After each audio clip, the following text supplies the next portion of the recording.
ના તો સુવામાં સમજ પડશે, ના તો ચાલવામાં બેસવામાં. કારણ કે આખી દિનચર્યા મુજબ જો તમારું શરદીને કારણે નાક બંધ થઈ ગયું તો તમારે શ્વાસ લેવાનું તકલીફ તો પડે જ છે.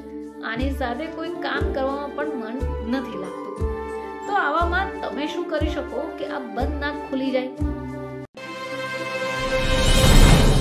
નમસ્કાર દર્શક મિત્રો, ખબર.com પરથી હું દ્રષ્ટિ આપ સૌનું સ્વાગત કરું છું.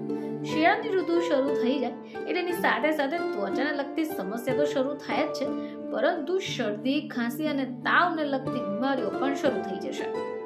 હવે આપણામાંથી ઘણા લોકો એવા હોય છે કે જેવી ઋતુ બદલાય એટલે શરદી તો થાય જ. શરદી થાય એટલે સૌથી પહેલા નાક બંધ થઈ જશે. હવે નાક બંધ થઈ જાય એટલે શ્વાસ લેવામાં તકલીફ શરૂ. ના તો સુવામાં સમજ પડશે, ના તો ચાલવામાં બેસવામાં. કારણ કે આખી દિનચર્યા મુજબ જો તમારું શરદીને કારણે નાક બંધ થઈ ગયું તો તમારે શ્વાસ લેવાનું તકલીફ તો પડે જ છે. આની સાથે કોઈ કામ કરવામાં પણ મન નથી લાગતું. તો આવામાં તમે શું કરી શકો કે આ બંધ નાક ખુલી જાય? શિયાળાની અંદર શરદી થવી ખૂબ સામાન્ય બાબત છે. હવે નાક બંધ થઈ જાય એટલે ઘણી બધી સમસ્યાઓ થશે. જો બંધ નાકને તમારે તરત જ ખોલવું હોય તો તમારે અમુક ઘરેલું ઉપાય કરવા જોઈએ જેનાથી મદદ મળી શકે. તો હવે આ ઉપાયો કયા હશે? સૌથી પહેલા વાત કરીએ ગરમ તેલની. તો બંધ નાક ખોલવા માટે સરસવનું તેલ ખૂબ ઉપયોગી છે. સરસવના તેલને તમે થોડું હલકું ફુલકું ગરમ કરી દો અને આ તેલની 1 કે 2 ટીપા તમારે નાકમાં નાખવાના છે. આનાથી થોડાક જ સમયમાં તમારું નાક ખોલી જશે અને તમને સમસ્યા પણ નહીં થાય. આના સિવાય વાત કરીએ બીજા ઘરેલું ઉપચારની કે જે આપણા ઘરોમાં થાય છે. શું છે આ ઉપચાર? તો એ છે ગરમ પાણીનો બાફ લેવો. તો આપણી દાદી, નાની, મમ્મી જો નાક બંધ થઈ જાય તો સૌથી પહેલા સલાહ આપશે કે બાફ લઈ લે. તો બંધ નાકને ખોલવા માટે ગરમ પાણીનો બાફ લેવો ખૂબ અસરકારક છે. આના માટે તમારે શું કરવાનું છે કે એક વાસણમાં ગરમ પાણી લઈ લેવાનું છે અને તમે ઈચ્છો તો અંદર વિક્સ નાખીને પણ બાફ લઈ શકો. હવે વાત કરીએ આદુવાળી ચાની. તો આદુવાળી ચા પણ તમારું બંધ નાક ખોલી આપશે.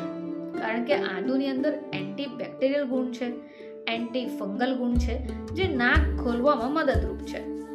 આદુની ચા પીવાથી તમારું નાક તો ખુલી જ જશે, પરંતુ છાતીમાં જામેલો જે કફ હશે તે પણ બહાર કાઢી દેશે. આ સિવાય તમારે નાકને શેક પણ કરી શકાય. તવા ઉપર સૂતી વખતે કપડાને ગરમ કરી દો અને આનાથી નાકને શેક આપો. આનાથી શું થશે કે તમારું બંધ નાક અમુક જ મિનિટમાં ખોલી જશે. તમને તકલીફ પણ નહીં થાય. ચલો વાત કરીએ અન્ય એક મિશ્રણની જેને આપણે કાઢો પણ કહી શકીએ.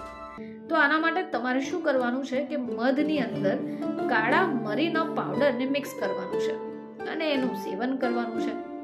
બસ બંધ નાક તમારું થોડીક જ મિનિટમાં ખુલી જશે. કાળા મરી એલર્જીને પણ દૂર કરવામાં તમને મદદ કરશે.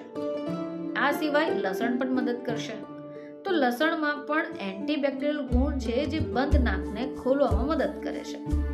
આની સાથે લસણ જે છે તે શરીરને ગરમ રાખવામાં પણ મદદ કરે છે. જો નાના બાળકોને આવી શરદી થઈ જાય અને તે બાફ ન લે અથવા ઉકાળો ન પીએ તો લસણને વાટીને એની છાતી પર પણ લગાવી શકાય છે, જેનાથી શરદીમાં રાહત મળી શકે છે. તો ફરીથી તમારી સમક્ષ હાજર થઈશું. ત્યાં સુધી જોતા રહેજો ખબર.com.